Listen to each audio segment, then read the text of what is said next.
Hi friends, ఈ Lakshmi catering Tirupati. ఈరోజు పులిహోర masala 20 kg ready చేస్తున్నాము. 5 kg చింతపండు నానబెట్టుకోవాలి. ముందుగానే ఆయిల్ 5 లీటర్ ఆయిల్ వేసుకోవాలి. 5 లీటర్ ఆయిల్ వేసుకుంటే అన్నంలోకి ఇది కలుపుకునే బాగుంటుంది. ఆవాలు, జీలకర్ర, మెంతులు వేసుకొని ఎనిమిరకాయలు వేసుకోవాలి.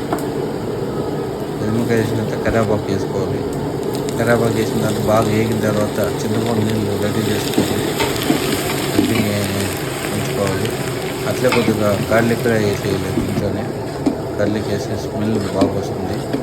చింతపండు నీళ్ళు కలుపుకొని పెట్టుకొని ఈ విధంగా పోసేయాలి. దీని తర్వాత రాళ్ళు ఉప్పు వేసుకోవాలి, పసుపు వేసుకోవాలి, పసుపు వేసుకోవాలి, చిల్లీ పౌడరు 20 kgకి ఒక 1/2 kg చిల్లీ పౌడరు, 1/2 kg ధనియాల పౌడరు వేసుకోవాలి. మీకు ఏమైనా వీడియోలు కావాలి, శనగగింజలు, పచ్చిమిరపప్పు, ఉద్దిపప్పు సపరేట్గా ఆయిల్లో ఫ్రై చేసుకొని అన్నంలో అది కలుపుకుని వేసుకొని చాలా బాగుంటుంది.